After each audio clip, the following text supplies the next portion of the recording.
I never thought my husband and best friend were planning to murder me until a taxi driver locked me inside his car at O'Hare Airport and begged me not to get out. That Tuesday afternoon started like any other in our pristine suburban Chicago home. Mark rushed out the door for what he called an urgent business trip, and there on the hallway table sat his brown leather wallet. I grabbed it without thinking, called a rideshare, and headed straight for the airport. I was just being a good wife, making sure he had everything he needed. The driver who picked me up was a broad-shouldered man in his 50s named Frank. Something about him felt off from the moment I slid into the back seat. He barely spoke during the 30-minute drive, but I caught him watching me in the rearview mirror more times than felt comfortable. When we pulled up to the departure terminal, I reached for the door handle. That's when I heard it, the sharp click of the automatic locks engaging. My heart stopped. I yanked at the handle again, but nothing moved. Frank turned in his seat to face me, his expression intense and urgent. He told me I needed to trust him and stay in the car. Before I could scream or fight back, I saw the flashing red and blue lights ahead. Police officers swarmed a parked sedan just 20 feet in front of us, dragging out a man with a gun. Frank's voice dropped to barely above a whisper as he explained something that made my blood run cold. He wasn't just some random rideshare driver. He used to head security for my late father, and he'd been hired in secret to watch over me because someone had put out a contract on my life. That armed man being arrested right in front of us, he'd been waiting for me to step out of this car. If you want to hear how this nightmare unfolded and how I turned the tables on everyone who betrayed me, you might want to stick around for the whole story. It gets darker before it gets better, and I'll need someone to walk through it with me. To make sure you don't miss what happens next, you can follow along here. Trust me, you won't want to miss a single detail of what came after that moment. My hands wouldn't stop shaking as Frank pointed toward the terminal's glass entrance. What I saw through those windows destroyed the last 14 years of my life in a single glance. Mark stood there with Jessica wrapped in his arms. Not the casual hug of friends saying goodbye. His hands were tangled in her hair, her body pressed against his like they'd done this 1,000 times before. They were laughing about something, completely at ease, celebrating like they'd already won some private victory I knew nothing about. Jessica had been my college roommate, my maid of honor, the godmother to the children Mark and I never got around to having. I'd trusted her with every secret, every fear, every dream.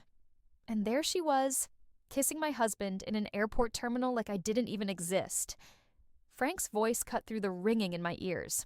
He told me to open Mark's wallet, really look inside it this time. My fingers fumbled with the leather, still clutching it like the innocent errand it was supposed to be. The credit cards and driver's license were right where they should be. But tucked behind them, I found 2 one-way tickets to the Cayman Islands.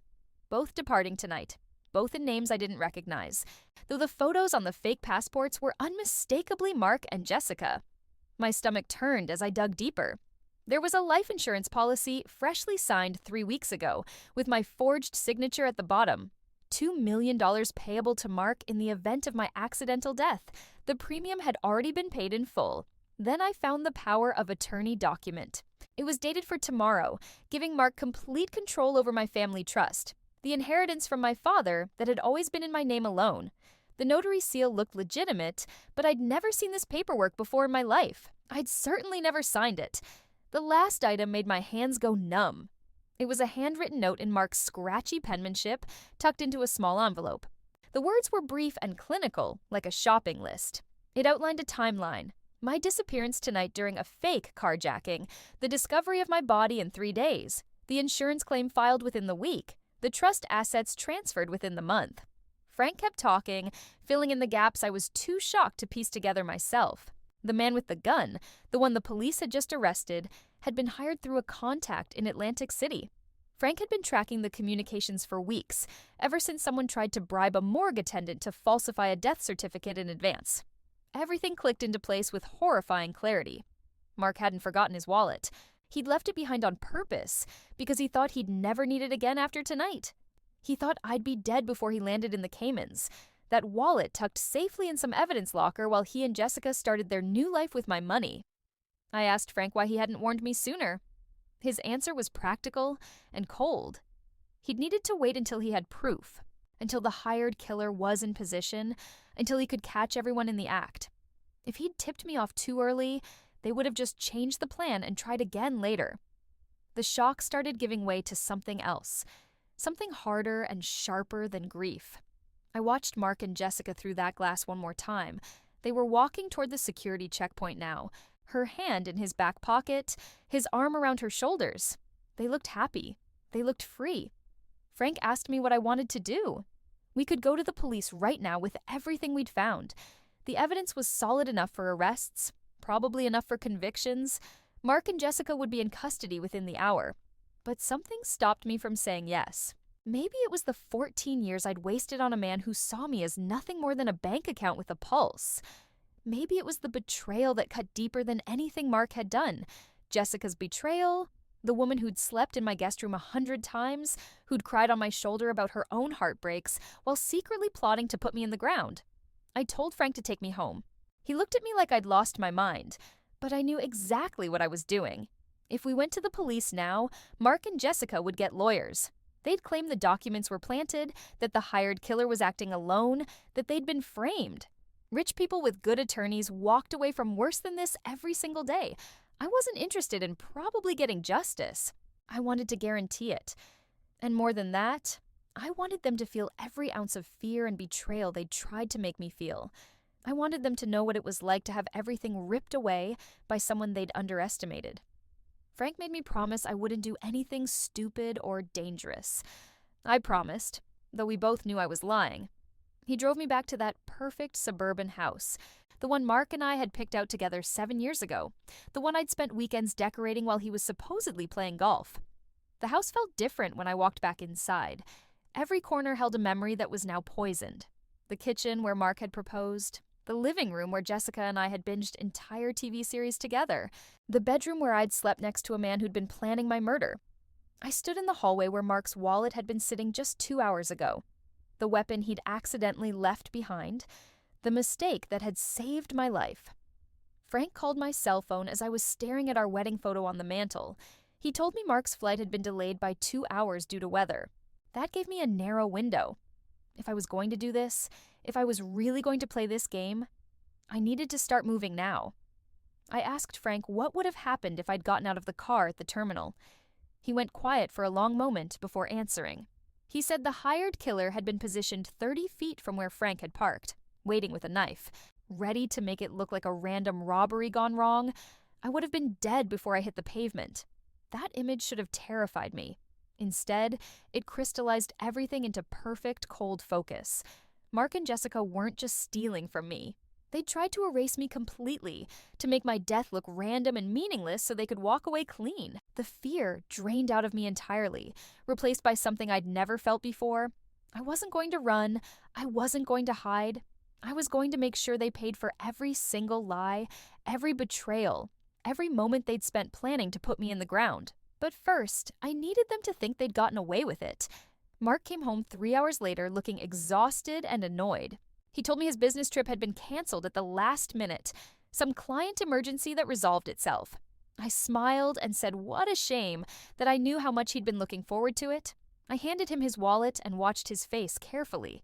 For just a second, less than a heartbeat, I saw panic flash across his eyes. Then it was gone, replaced by grateful relief. He kissed my forehead and thanked me for being so thoughtful, for always taking care of him. It took everything in me not to recoil from his touch. Instead, I leaned into it, played the role of the devoted wife I'd always been. I asked if he was hungry, if he wanted me to order dinner. He said he was too tired to eat, that he just needed to catch up on some work emails before bed. The moment he disappeared into his home office, I moved. Frank had spent the afternoon calling in favors, getting me equipment I'd never imagined needing. There was a listening device the size of a pen cap waiting for me in the mailbox, along with a burner phone programmed with Frank's secure number. I'd never planted a bug before. My hands shook as I pretended to bring Mark a glass of water, setting it on his desk while palming the tiny microphone behind the picture frame of us on our honeymoon. He barely looked up from his laptop, just muttered his thanks. Back in the kitchen, I connected the receiver to the burner phone. Frank had promised the audio would be crystal clear. I plugged in earbuds and listened as Mark made his first call. He told Jessica the plan had failed, that the idiot they'd hired had gotten arrested before completing the job. She started crying, asking what they were going to do now, saying they were running out of time. Mark's voice went cold and sharp in a way I'd never heard before. He told her to calm down, that they'd just move up the timeline, do it themselves if they had to. Jessica asked how. Mark said he'd been researching methods that would look natural. A fall down the stairs, carbon monoxide poisoning, something with my medication that would seem like an accidental overdose. They had to be patient, wait for the right opportunity. She brought up the money then, specifically the debts Mark owed. That's when I learned the full scope of his lies. Atlantic City wasn't the only place he'd been gambling. He had loans with private bookmakers, the kind of people who didn't bother with legal collections processes. He owed nearly $800,000, and they wanted it within the next 6 weeks. The life insurance and my trust fund weren't just about greed, they were about survival. His survival, paid for with my death. I listened for 3 hours that night, my heart turning to stone with every word. Mark made 6 more calls, to lawyers about expediting probate, to a real estate agent about listing the house the moment I was gone, to his bookie promising payment was coming soon. The last call was back to Jessica. They talked about what their life would look like after, the beach house they'd buy, the trips they'd take, how they'd have to pretend to grieve for a respectable amount of time before going public with their relationship. Mark joked that 6 months should be enough, that people would understand him finding comfort in the arms of his late wife's best friend. Jessica laughed. Actually laughed. Then she said something that made my blood ice over completely. She mentioned how she'd always thought I was too naive, too trusting, how easy it had been to get close to me back in college when she'd first met Mark at that bar. They'd been together first, before he'd even known my name. I wasn't the love story I thought I was. I was the Mark they'd been playing for 14 years. I pulled the earbuds out before I could hear more. The walls of my own kitchen felt like they were closing in. Every memory I had was a lie. Every moment of friendship, every anniversary, every time I'd thanked the universe for blessing me with both a perfect husband and a perfect best friend. Frank's message came through on the burner phone around midnight. He'd done some digging into Jessica's background. Turned out she had a record I'd never known about. Identity theft and fraud charges from her early 20s that had been sealed. She'd been running schemes long before she'd set her sights on me. I spent the next week playing the role of my life. I smiled at Mark over breakfast. I met Jessica for our weekly coffee date and listened to her complain about her job, her dating life, all while knowing she was sleeping with my husband and planning my murder. I even helped her pick out a new dress, though now I wondered if she was planning to wear it to my funeral. Every night, I listened to the recordings. Mark was getting more desperate. The bookies were putting pressure on him. He'd started looking into faster methods, things that wouldn't require waiting for the perfect accident. He researched prescription interactions, looked up how much carbon monoxide it would take to kill someone in their sleep. Frank asked me daily if I was ready to go to the police. I kept saying no, not yet. I needed more than recordings and documents. I needed them to incriminate themselves so completely that no lawyer could argue their way out of it. Then Mark made his first real mistake. He came home one evening with a bottle of vitamins, told me he'd noticed I'd been looking tired lately, stressed. He said these supplements would help, that a colleague had recommended them. The way he watched me as he explained it, the too casual tone of his voice. I knew. I took the bottle into the bathroom and texted Frank immediately. He had me drop one of the pills in a Ziploc bag and leave it in the mailbox. His contact at a private lab had results back within 12 hours. The text message that came through made my hands go numb. Arsenic compound, slow acting, designed to mimic organ failure over 6 to 8 weeks. Untraceable in standard toxicology screens. Mark wasn't just planning to kill me, he was going to make me sick first, make it look like a natural decline so no one would question it when I finally died. I'd have spent my last weeks in hospitals, confused and suffering, never knowing my own husband was poisoning me. That's when I knew exactly how this was going to end. I wasn't going to just expose them. I was going to destroy them so completely they'd wish they'd never heard my name. I flushed the poisoned vitamins down the toilet and started taking the bottle with me every morning, pretending to swallow one while Mark watched. I even started acting a little more tired, mentioned feeling slightly off, just enough to make him think his plan was working. Frank had been busy building my exit strategy. New bank accounts in my name only, copies of every document locked in 3 separate safe deposit boxes, a lawyer on retainer who specialized in fraud cases, a forensic accountant tracking every dollar Mark had stolen or hidden. But I needed one more thing before I could spring the trap. I needed to break them psychologically first. That's why I invited Jessica over for dinner on a Saturday night. Just the three of us, I told her, like old times. She hesitated for just a moment before agreeing. Mark looked uncomfortable when I mentioned it, but he couldn't refuse without raising suspicion. I spent the entire day cooking Mark's favorite meal, set the dining room table with our wedding china, lit candles, put on the dress I'd worn the night he proposed. I wanted everything to look perfect, normal, like the loving wife and devoted friend they'd been manipulating for over a decade. Jessica arrived right on time, carrying a bottle of expensive wine. She hugged me at the door, told me how good I looked. I hugged her back and wondered how someone could be that convincing while plotting murder. Dinner started with small talk, Mark's work, Jessica's latest dating disaster, a fictional story I now knew, since she'd been sleeping with my husband the entire time. I played along, laughed at the right moments, refilled wine glasses. Then, halfway through the main course, I shifted the conversation. I mentioned that I'd been having the strangest dreams lately. Vivid ones, disturbing ones. Jessica asked what kind of dreams. I saw Mark's fork pause halfway to his mouth. I described a nightmare where I was at an airport, watching two people I loved getting on a plane without me. I described finding documents about my own death, insurance policies I'd never signed. I described being afraid in my own home, feeling like someone was slowly poisoning me. The color drained from both their faces. Mark tried to laugh it off, said I'd been watching too many thriller movies. Jessica's hand shook as she reached for her wine glass. I smiled and continued. I told them the dreams felt so real that I'd actually done something crazy that morning. I'd gone to see my lawyer and changed my will. Mark's knuckles went white on his knife. In the new version, I explained, if anything suspicious happened to me, any accident, any illness, anything at all, every penny I had would go to charity, animal shelters specifically. I'd always loved dogs, I reminded them. Seemed fitting that if I died unexpectedly, at least some innocent creatures would benefit. Mark asked why I'd do something like that. I shrugged and said the dreams had spooked me, made me think about mortality. I wanted to make sure my money went somewhere meaningful, instead of getting tied up in legal battles or falling into the wrong hands. The rest of dinner was excruciating. They both tried to act normal, but I could see the panic behind their eyes. Every incentive they'd had to kill me had just evaporated. The insurance money wouldn't matter if they couldn't access my trust fund. And now, with the will changed, any suspicious death would trigger investigations they couldn't afford. Jessica left early, claiming a headache. She barely looked at me as she said goodbye. Mark disappeared into his office the moment the door closed behind her, and within minutes, I heard him on the phone with her through the listening device.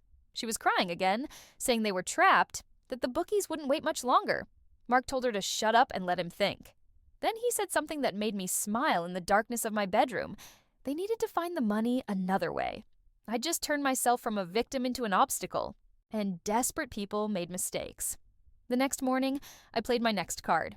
Over breakfast, I casually mentioned finding some old paperwork of my father's in the attic, documents about a safety deposit box I didn't know existed, one that wasn't listed in his estate inventory. Mark's head snapped up from his newspaper. I kept my voice light, said it was probably nothing, just some old family photos or outdated records. But my father had been paranoid about keeping some assets off the books for tax purposes. There might be something valuable in there. I watched the gears turn in his head, saw the exact moment he started calculating whether this mystery box could be his salvation. That afternoon, while Mark was supposedly at the gym, Jessica called me. She never called during the day. Her voice was too casual, too friendly, as she asked about my attic discovery. Said it sounded fascinating, that maybe we should investigate together, make a girls' day of it. I told her I'd been thinking about checking the bank next week, but honestly, I was nervous about what I might find. My father had been involved in some shady business deals toward the end. What if there was something illegal in that box? Maybe it was better to just leave it alone. Jessica pushed back immediately. She said I owed it to myself to know the truth, to claim anything that was rightfully mine. Her desperation was showing through the cracks. Over the next 3 days, both Mark and Jessica separately brought up the safety deposit box in casual conversation. Mark suggested we go together to open it, said he'd support me no matter what we found. Jessica offered to come along for moral support, said I shouldn't face it alone. I played hesitant, uncertain, until finally I told Mark I'd located the bank and made an appointment. The box was at a branch in an older industrial area, one of those places that had been around since my father's generation. We'd go together on Friday night after the bank closed. I'd arranged a special appointment with the manager. Mark jumped at it, said he'd clear his schedule. I mentioned that Jessica had offered to come too, for support, and watched his face carefully. He hesitated, then agreed. Probably figured it would look suspicious if he tried to exclude her. Friday came. I told them both to meet me at the bank's address at 7 p.m. The building was in a quiet area, mostly warehouses and old commercial spaces. Perfect for what was about to happen. Frank had been busy all week. The bank was actually an abandoned building he'd secured through a contact. The safety deposit box was a prop, but inside it was something very real. Printed copies of every piece of evidence I'd gathered. Every recording transcribed. Every document photographed. Every call logged and traced. I'd given them a treasure map, and they'd followed it straight into a trap. The only question left was whether they'd incriminate themselves completely before the police arrived. I parked down the street and watched as Mark and Jessica pulled up separately. They thought I was already inside. They thought the safety deposit box was real. They thought they were about to find a way out of their desperate situation. Frank's van was positioned across the street, cameras running. The police were 3 blocks away, waiting for my signal. I watched Mark try the door to the building, watched it swing open, watched him and Jessica disappear inside, their flashlights cutting through the darkness. This was it. The moment they realized they'd been played. The moment they understood that the naive, trusting woman they'd manipulated for 14 years had been 10 steps ahead of them the entire time. I picked up my phone and sent Frank the signal. They're inside. Through Frank's camera feed on my burner phone, I watched Mark and Jessica navigate the abandoned building. Their flashlight beams bounced off dusty walls and broken windows. They were talking, but I couldn't hear them yet. Frank was moving into position with the directional microphone. The building had been a small bank branch 40 years ago, before the neighborhood declined. The vault was still there in the back, its heavy door propped open just enough to look accessible. That's where I'd had Frank place the metal box sitting on a table in the center of the empty vault like a prize waiting to be claimed. It took them 15 minutes to find it. I watched Jessica spot it first, grabbing Mark's arm and pointing. They moved faster then, practically running toward what they thought was their salvation. Mark reached the box first. His hands were shaking as he tried the combination I'd given him. My father's birthday, I'd said. The lock clicked open. The camera angle was perfect. I could see both their faces as Mark lifted the lid. See the confusion? Then the dawning horror as they realized what they were looking at. Printed pages. Dozens of them. Transcripts of phone conversations with their words highlighted in yellow. Bank statements showing wire transfers. Photos of Mark and Jessica together at hotels I'd tracked through credit card receipts. The fake insurance policy, the forged power of attorney, the lab report on the poisoned vitamins. The last item in the box was a framed photo, their engagement picture that Jessica had posted on social media 3 years ago under a fake name. I'd found it buried in an old blog. They'd been planning this long before they'd escalated to murder. Jessica started crying. Real sobs this time, not the fake tears she'd given me so many times. Mark just stood there, frozen, staring at the evidence of everything they'd done. Then he started looking around. Started realizing that finding this box in an abandoned building wasn't normal. Started understanding that someone had led them here on purpose. Frank's microphone picked up what he said next. It's her. She knows everything. Jessica's voice went sharp with panic. She asked how that was possible, insisted I was too stupid to figure it out.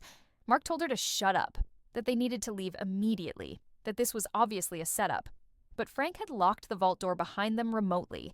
I heard the heavy clang echo through the phone's speaker, watched them run to it and pull uselessly at the handle.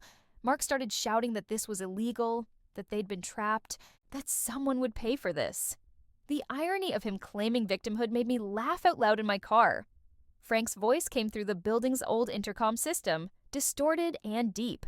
He told them the police were already on their way, that they should use the next 10 minutes to decide what story they wanted to tell. That's when they turned on each other. Jessica blamed Mark for everything, said it was his gambling debts, his desperate need for money that had pushed them to this point. She'd just been trying to help him, to save him from the bookies. None of it had been her idea. Mark's response was vicious. He reminded her about the sealed fraud charges, about how she'd been the one to suggest marrying me for my money in the first place. He'd been happy just dating me until she'd convinced him I was the perfect long-term score. Everything, our wedding, the years of building trust, even the decision to delay having kids so I wouldn't dilute my inheritance, had been her strategy. I sat in my car listening to them destroy each other, and something inside me finally broke loose. Not my heart, that had shattered at the airport a week ago. This was different. This was the last chain of doubt, the final question of whether I'd somehow misunderstood, whether there might be an explanation that made this hurt less. There wasn't. They were exactly as terrible as the evidence showed. Worse, actually. Because in that vault, with no audience to perform for, they revealed how little they'd ever cared about me as a person. I'd been a mark, a resource, a problem to be eliminated. Nothing more. Frank's voice came through my earpiece. He asked if I was ready. The police were circling the block, waiting for my confirmation before moving in. I took a deep breath and said yes. The next minutes were chaos. Police lights flooded the dark street. Officers surrounded the building. Frank opened the vault remotely, and Mark and Jessica stumbled out straight into handcuffs. I stayed in my car, watching from a distance. I'd given my statement hours earlier at the police station, turned over every piece of evidence, every recording. My lawyer had made sure it was all admissible, all legally obtained. Frank had licenses for the surveillance equipment. Everything was clean. Mark saw me as they were loading him into the police car. Our eyes met across the street, and for just a second, I saw something in his face I'd never seen before. Fear. Real, genuine fear. Not of the police or the charges. Fear of me, of what I'd become, of the fact that he'd never actually known me at all. Jessica was still screaming about being set up, claiming she'd been coerced into everything. The officers weren't listening. The evidence spoke louder than her lies ever could. Frank appeared at my car window. He told me it was done, that I should go home, that the legal process would take months, but the outcome was certain. The prosecutor already loved the case. The recordings alone were enough for conspiracy to commit murder charges, but I shook my head. I wasn't going back to that house, to that perfect suburban prison where I'd been sleeping next to a man who wanted me dead. I'd already packed everything that mattered into a storage unit. The house could sit empty until the divorce was finalized, and I could sell it. Frank asked where I was planning to go. I told him I'd booked a hotel downtown for the next month while I figured things out.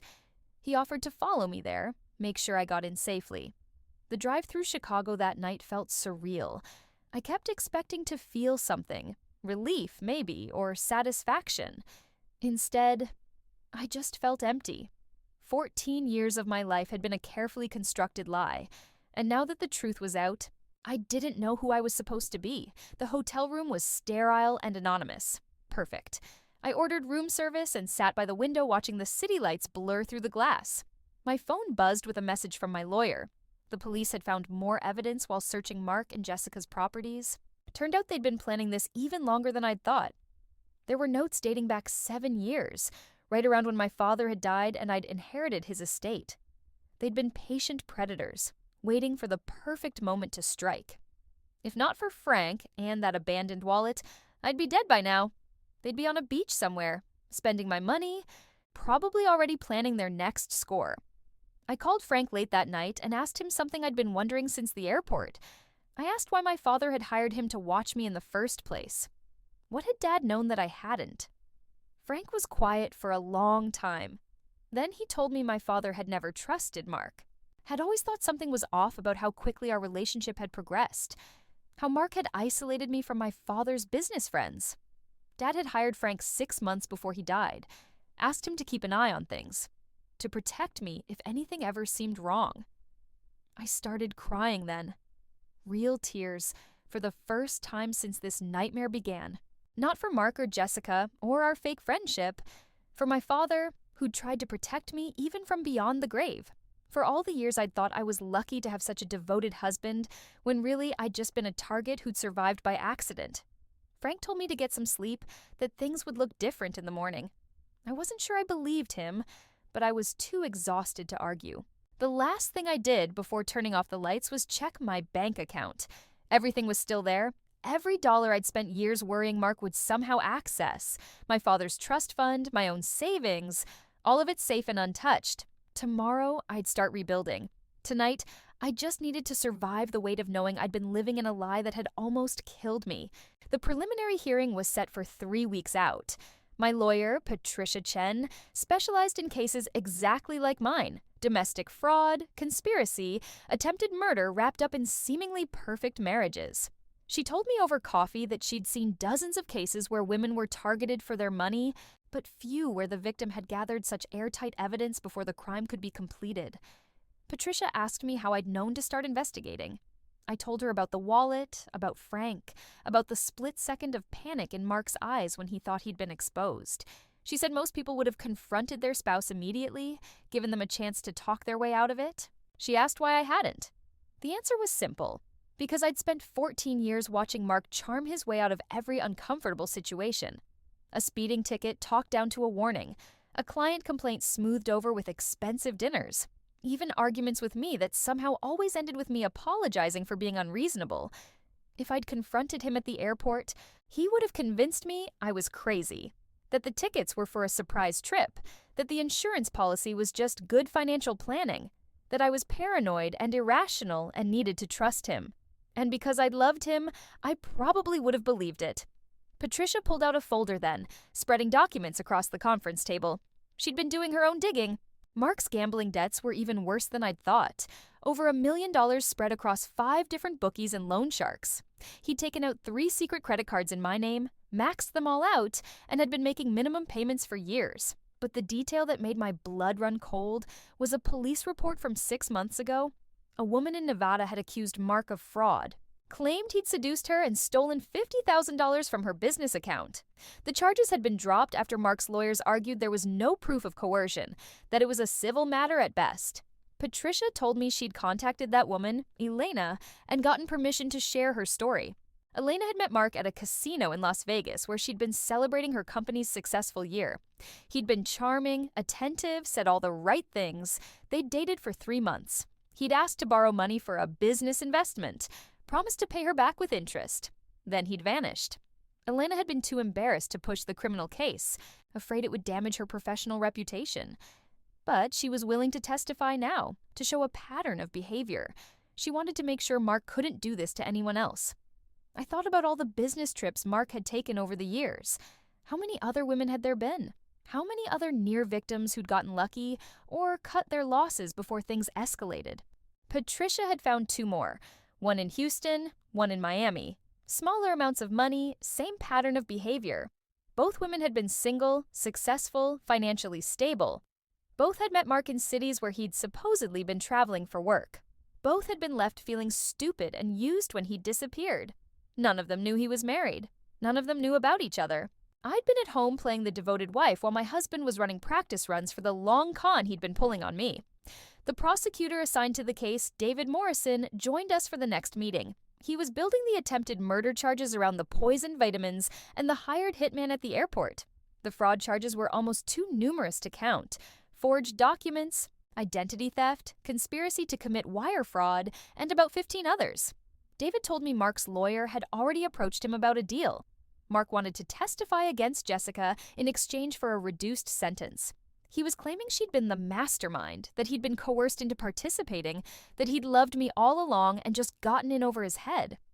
I asked David what he'd said. He smiled and told me he'd laughed in the lawyer's face. The evidence didn't support Mark's version of events. If anything, he'd been the one calling the shots while Jessica panicked and cried. Jessica, meanwhile, was singing like a canary. She'd turned over emails, text messages, even a journal where she'd documented the whole plan. Not because she wanted to, her lawyer had advised against it, but because she was terrified of the death penalty and thought cooperation might save her. The journal entries were disturbing. She'd written about me like I was a character in a story she was crafting, not a real person. Described my mannerisms she'd learned to mimic, my insecurities she'd learned to exploit. The exact words that would make me trust her completely. There was an entry from our college days, right after she'd first met Mark at that bar. She'd written about how disappointed she'd been when he'd started dating me instead of her, until she'd realized my trust fund made me a much better long-term investment than a brief romance. She'd cultivated our friendship deliberately, positioned herself as the loyal best friend while sleeping with Mark behind my back for 14 years. David asked if I wanted to read the full journal. I said no. I'd heard enough through the vault recordings. I didn't need to see it written out in her handwriting, didn't need that level of detail about my own manipulation. What I needed was to make sure they both went to prison for a very long time. Frank had been working a different angle. He'd found the bookie Mark owed the most money to, a man named Vincent Russo who ran operations out of Atlantic City. Vincent wasn't interested in testifying, obviously, but Frank had gotten him talking off the record. Vincent told Frank that Mark had been a problem customer for 5 years, always swearing the next big win was coming, always asking for extensions on his debt. 6 months ago, Vincent had threatened to send people to visit Mark's home if the money didn't materialize soon. That's when Mark's payments had suddenly started including larger chunks. My credit cards, I now realized. And when that hadn't been enough, Vincent had made it clear that he knew about Mark's wealthy wife, suggested it might be time to liquidate some assets. Frank asked Vincent if he'd ever specifically suggested murder. Vincent had laughed and said he didn't need to spell it out for desperate men. They usually figured it out themselves. The web kept getting bigger. Every thread we pulled revealed another layer of lies, another person who'd been used or manipulated or threatened. Mark and Jessica weren't just criminals. They were a destructive force that had left damage everywhere they'd touched. Patricia told me to prepare myself for the trial. The defense would try to paint me as paranoid, controlling, possibly even unstable. They'd argue I'd manufactured evidence, that the recordings were taken out of context, that I'd entrapped them somehow. I asked her if she thought a jury would believe that. She said no jury would believe I'd faked the hitman at the airport or manufactured Mark's gambling debts, but they'd try to create reasonable doubt, to muddy the waters enough that maybe one juror would hesitate. That's why we needed to be flawless, every piece of evidence documented, every witness credible, every timeline airtight. I spent the next week working with Patricia and her team, going through 14 years of marriage with a microscope. We documented every suspicious business trip, every unexplained expense, every lie I'd been told. We built a timeline that showed not just the murder plot, but the entire relationship as the long con it had always been. The investigator Patricia hired found records of Mark researching me before we'd ever met. Social media, deep dives, public records searches for my family's net worth, even a hired background check from a private investigator. He'd known exactly who I was and what I was worth before our chance encounter at that mutual friend's party where we'd supposedly met organically. Nothing about my life had been real. Not my marriage, not my best friendship, not even the story of how Mark and I had fallen in love. All of it had been calculated, planned, executed with the precision of a military operation. I should have felt destroyed by that knowledge. Instead, I felt something unexpected. Power. Because if they'd worked that hard to trap me, it meant I was worth the effort. And if they'd underestimated me enough to leave obvious trails and make careless mistakes, it meant I was smarter than they'd ever given me credit for. Frank called me late one night to tell me the trial date had been moved up. The judge wanted to fast-track the case given the severity of the charges. We'd be in court in 6 weeks. 6 weeks to make sure Mark and Jessica understood exactly what they'd lost when they'd tried to destroy me. 6 weeks to show them that the naive, trusting woman they'd manipulated was gone, replaced by someone who'd learned to fight back. The courthouse steps felt impossibly steep that Monday morning. Patricia walked beside me, her hand on my elbow, steering me past the cameras and reporters who'd been following the case since the arraignment. The story had everything the media loved: wealth, betrayal, murder for hire, the best friend twist. I dressed carefully. Conservative navy suit, minimal jewelry, hair pulled back. Patricia said I needed to look sympathetic but strong, vulnerable but not broken. She'd coached me for hours on how to testify, what to expect from the defense attorneys, how to handle cross-examination. Mark and Jessica were being tried together. Their lawyers had fought to separate the trials, arguing they'd turn on each other, but the judge had denied it. The cases were too intertwined, the conspiracy too joint. They'd planned it together. They'd face the consequences together. Jury selection had taken 3 days. Patricia had been ruthless, eliminating anyone who seemed too sympathetic to attractive defendants, too skeptical of domestic abuse victims, too quick to blame women for their own victimization. She'd built us a jury of 8 women and 4 men, mostly middle-aged, mostly married, mostly the kind of people who'd understand exactly what I'd lost. The prosecution's opening statement was devastating. David Morrison walked the jury through the timeline: our courtship, the marriage, Jessica's friendship, my father's death and my inheritance, Mark's escalating debts. the point where financial desperation had turned into murderous intent. He played audio from the vault recording. Mark's voice saying if we have to do it ourselves echoed through the courtroom. Jessica's voice asking how will we make it look natural made 3 jurors visibly recoil. Then David introduced the poisoned vitamins. Had the toxicologist explained exactly what would have happened to me if I'd taken them daily as instructed. Organ failure over 6 to 8 weeks. Symptoms that would have looked like cancer or chronic illness. Confusion, pain, a slow degradation that would have left me too weak to question what was happening. I watched Mark while the toxicologist testified. He kept his face carefully neutral, but I saw his jaw clench when she described the suffering the poison would have caused. Did he feel guilty? Or just angry that his plan had failed? Jessica couldn't maintain the same composure. She cried through most of the prosecution's opening, makeup running down her face. Her lawyer had clearly told her to look remorseful, but it came across as self-pity. She wasn't crying for what she'd done to me. She was crying because she'd gotten caught. The prosecution spent the first week establishing the financial motive. Forensic accountants walked through Mark's debts, the shell companies he'd created to hide money, the forged documents meant to give him access to my trust fund. Each new revelation made the jury's expressions harden a little more. Patricia had warned me the defense would try to paint Mark and Jessica as desperate rather than malicious, as if somehow their financial situation justified murder. Both defense attorneys hammered on the gambling debts, the pressure from loan sharks, the fear Mark had been living with. But David had a response ready. He called Vincent Russo to testify, something I hadn't expected, since Vincent was clearly not a model citizen. But Vincent surprised me. He told the jury that while he'd threatened Mark, he'd never suggested murder. In his line of work, he explained almost casually, dead people couldn't pay their debts. He'd wanted Mark to sell assets, take out loans, liquidate investments. Murder was bad business. Jessica's lawyer tried to argue that she'd been manipulated by Mark, that she was a victim of his charm, just like I'd been. Then Patricia put on the stand the 2 other women Mark had conned in Las Vegas and Houston. They testified about his patterns, his lies, his methods. The defense had no response for when David introduced Jessica's journal entries. Reading her words aloud in front of a jury, hearing how she'd described me as naive and easy to manipulate, watching her face as her own handwriting destroyed her defense. It was the most cathartic moment of the entire trial. I testified on day 8. Patricia walked me through the story I'd told 100 times by now. The forgotten wallet, the airport discovery, the decision to gather evidence rather than confront them immediately.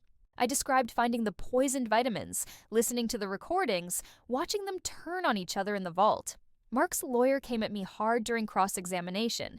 He suggested I'd been an obsessive, controlling wife, that I'd violated my husband's privacy by planting listening devices, that I'd entrapped them by leading them to the abandoned building. I stayed calm, exactly like Patricia had coached me.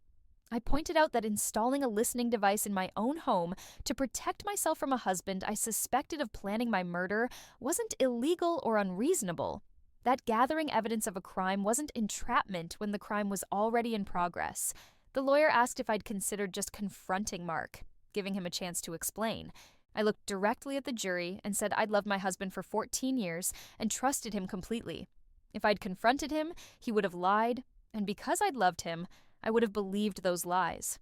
And then I'd be dead. 3 jurors nodded. 1 was crying. Jessica's lawyer tried a different approach. She suggested Jessica had been my friend, that I'd misinterpreted their relationship with Mark, that the affair had been recent and born of emotional confusion rather than malicious planning. Patricia objected immediately, and the judge sustained it. The affair's timeline had already been established through phone records and hotel receipts going back 14 years. The lawyer was trying to rewrite history that had already been proven. Frank testified about the airport incident, about the hired hitman, about tracking the communications that had led to the arrest. He explained how he'd been monitoring threats against me for months, how he'd uncovered the plot piece by piece. Mark's lawyer tried to discredit Frank, suggested he'd been an overzealous bodyguard with a vendetta against Mark. Frank's response was simple. He'd been doing the job my father had paid him to do, which was keeping me alive. The fact that Mark and Jessica's plot required my death wasn't Frank's prejudice. It was their crime. The trial lasted 3 weeks. The defense called character witnesses for Mark, colleagues who described him as hardworking and trustworthy. They called Jessica's mother, who sobbed about her daughter's good heart and poor judgment. But the evidence was overwhelming. The recordings, the documents, the poison, the hired hitman, the pattern of behavior with other victims. The jury deliberated for 6 hours. Guilty on all counts. Both of them. Mark's face went gray when the verdict was read. Jessica collapsed, had to be helped to her feet by the bailiffs. Their lawyers immediately started talking about appeals, about procedural errors, about anything that might give them hope. But I knew, and Patricia knew, and David knew, they were going to prison for a very long time. The sentencing hearing was scheduled for a month out, but with conspiracy to commit murder, attempted murder, fraud, and about a dozen other charges, they were looking at decades. I walked out of the courthouse that day surrounded by Patricia's team, Frank hovering protectively nearby. The reporters shouted questions I didn't answer. The cameras flashed. Someone held up a sign calling me a hero, which felt absurd. I wasn't a hero. I was just someone who'd refused to die quietly. Frank drove me back to my hotel. I'd been living there for 4 months now, still unable to face returning to the house Mark and I had shared. Patricia had filed the divorce papers immediately after the arrest. Mark had tried to contest it from jail, but with a murder conviction pending, he had no leverage. That night, alone in my anonymous hotel room, I finally let myself feel it all. The grief, the rage, the bone-deep exhaustion of having been performing strength for months while breaking apart inside. I'd won. They were going to prison. Justice had been served in a way most victims never get to see. So why did I still feel so empty? The sentencing hearing came on a cold March morning. I didn't have to attend, but Patricia thought it would be powerful if I did. She said the judge would likely allow me to make a victim impact statement, and my presence would remind everyone what Mark and Jessica had tried to take from me. I almost didn't go. The thought of seeing them again, of being in the same room with people who'd plotted my death, made my stomach turn. But Frank convinced me. He said I'd regret it later if I let them have the last word, even silently. The courtroom was packed. Media, courthouse regulars, some of the investigators who'd worked the case. Mark's parents were there looking small and devastated. Jessica's mother sat alone on the other side, refusing to make eye contact with anyone. Mark was brought in first. 4 months in jail had changed him. He'd lost weight, his expensive suits replaced with an orange jumpsuit, his confident posture gone. He looked like what he was, a man who'd gambled everything and lost. Jessica came next. She'd aged years in those 4 months. The woman who'd always been perfectly put together, who'd obsessed over her appearance and social media presence, looked exhausted and hollow. The judge asked if either defendant wanted to speak before sentencing. Mark's lawyer advised against it, but Mark insisted. He stood and faced me directly for the first time since the arrest. He said he was sorry, said he'd loved me once before the debts and the desperation had twisted him into someone he didn't recognize. Said he knew he'd destroyed any chance of forgiveness. But he wanted me to know that not all of it had been fake. I felt nothing. His words hit like drops of rain on stone, making no impact, changing nothing. Maybe earlier, a year ago, 6 months ago, that apology might have meant something. Now it was just noise. Jessica spoke too. She blamed Mark, blamed her own weakness, blamed the financial pressures and bad decisions that had spiraled out of control. She insisted she'd never wanted me dead, that she'd just been swept up in Mark's schemes. The recordings I'd heard in the vault made that claim laughable. She'd been an eager participant, not a reluctant accomplice. Then the judge asked if I wanted to make a statement. Patricia nodded at me, and I stood on shaking legs. I'd written and rewritten what I wanted to say 100 times.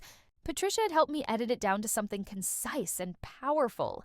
But standing there, looking at the ruins of my old life sitting in orange jumpsuits, the prepared speech felt wrong. So I said what I actually felt. I told the court that Mark and Jessica hadn't just tried to kill me. They'd killed the person I used to be, the trusting woman who believed in the goodness of people she loved, who thought 14 years of marriage meant something real, who valued loyalty above all else. I said they'd stolen years of my life that I could never get back, memories that were now poisoned by the knowledge of what was really happening behind the scenes. Every anniversary, every celebration, every moment of joy I'd felt had been built on lies. But I also told them they'd failed, because the woman standing in this courtroom wasn't the naive target they'd thought they could dispose of. She was someone who'd learned to fight back, to gather evidence, to use their own arrogance against them. I looked directly at Mark and Jessica and told them I hoped they spent every day of their prison sentences thinking about the fact that they'd underestimated me, that the woman they'd seen as weak had been strong enough to take them both down. The judge sentenced Mark to 35 years. Jessica got 30. They'd be eligible for parole eventually, but not for decades. They'd be old when they got out, their lives essentially over. The bailiffs led them away. Jessica was crying. Mark looked straight ahead, his face blank. I wondered if he was thinking about all the choices that had led him here, or if he was still just calculating angles, looking for a way to win. I left the courthouse and told Patricia I wanted to settle the divorce as quickly as possible. She said it would be simple. Mark had no assets and no grounds to contest anything. Within a month, I'd legally reclaimed my maiden name and erased the last legal connection to him. The house in the suburbs sold quickly. I donated all the furniture to charity, unwilling to keep anything that reminded me of that life. The only thing I kept was a photo from my father, the one where he was smiling at me during my college graduation. Before Mark, before Jessica, before any of this. Frank asked me what I was planning to do next. I told him I honestly didn't know. My entire adult life had been defined by being Mark's wife, by the routines and relationships I'd built around that identity. Now I had to figure out who I was without it. I started small, got an apartment in downtown Chicago, something modern and anonymous, started therapy twice a week to process the betrayal and trauma, reached out to old friends I'd lost touch with over the years, people Mark had gradually pushed out of my life. The hardest part was learning to trust again. Every new person I met, I found myself analyzing their motives, looking for the con. My therapist said that was normal, that it would take time to rebuild the instinct that had been so thoroughly violated. 6 months after the sentencing, I made a decision. The trust fund I'd inherited from my father had been the source of so much destruction in my life. I couldn't just sit on it, couldn't let it define me the way it had defined Mark's interest in me. I started a foundation, the first of its kind, actually, focused on helping victims of financial and romantic fraud, providing them with legal resources, investigative support, and crisis counseling. Everything I'd wished I'd had in those early days, when I'd been terrified and alone and unsure who to trust. Frank agreed to head the security consulting division. We hired Patricia as our legal director. The first case we took on was helping a woman in California whose fiancé had stolen her business and left her bankrupt. We helped her gather evidence, build a case, and get her money back. The second case was harder, a man who'd been catfished and manipulated by someone he'd met online, someone who'd extracted thousands of dollars before disappearing. We couldn't recover all of his money, but we helped him report it to the FBI and supported him through the criminal case. The work was fulfilling in a way I'd never expected. Each person we helped felt like a small act of revenge against Mark and Jessica, against everyone who thought they could prey on people's trust and get away with it. A year after the trial, I found myself standing in O'Hare Airport again. Not the departure terminal where I'd watched my life fall apart, but the international terminal. I had a plane ticket in my hand, just one this time, bought with my own money for a trip I'd planned myself. I was going to London first, then Paris, then wherever I wanted. No schedule, no plan, no one's approval needed but my own. Frank had offered to come along for security. I'd thanked him and said no. I needed to do this alone, to prove to myself that I could navigate the world without fear, without constantly looking over my shoulder for the next betrayal. As I walked toward the gate, I passed a woman arguing with a man about a forgotten item. She was panicking, saying she needed to go back for it, that it was important. He was telling her to calm down, that it wasn't worth missing the flight. For a split second, I saw myself a year ago. The woman who would have run across the city for her husband's wallet, who would have done anything to make his life easier, never suspecting that gesture would save her life. I wanted to tell that woman to pay attention, to trust her instincts if something felt wrong, to know her own worth beyond what other people saw in her. But she wasn't me, and her story wasn't mine. Maybe her forgotten item was just a forgotten item. Maybe her relationship was real. Maybe not everyone was running a long con. I boarded the plane and settled into my seat. First class, something I'd never felt comfortable booking for myself when I was with Mark. He'd always said it was wasteful, that the money was better saved. Now I knew he just wanted to keep me thinking small, contained, easy to control. The flight attendant asked if I wanted champagne. I said yes. As the plane lifted off, Chicago shrinking beneath me, I thought about everything I'd lost and everything I'd gained. The innocence that I could never get back, but also the strength I'd never known I had. I thought about Mark and Jessica in their separate prisons, living with the consequences of their choices.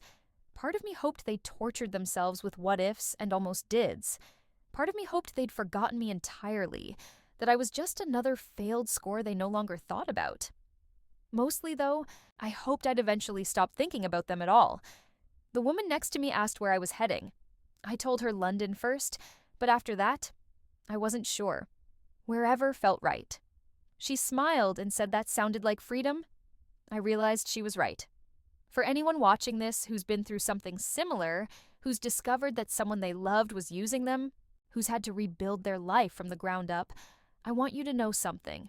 You're stronger than the people who tried to break you.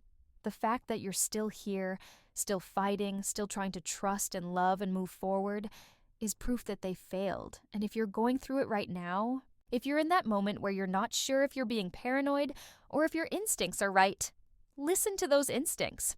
Document everything. Protect yourself first. Explain yourself later.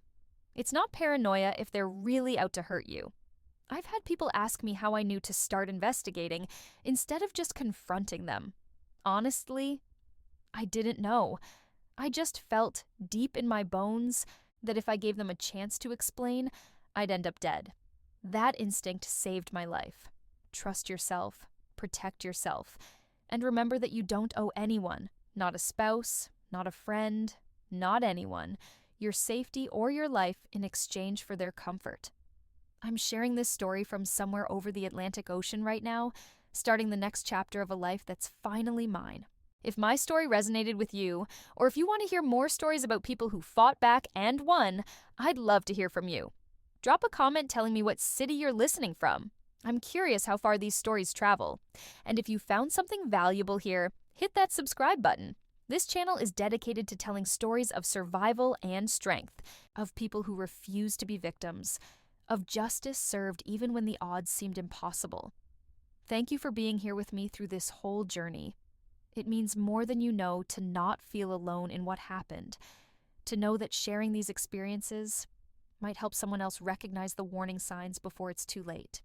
Here's to new beginnings, to second chances, and to the life that waits on the other side of betrayal. Safe travels wherever you are.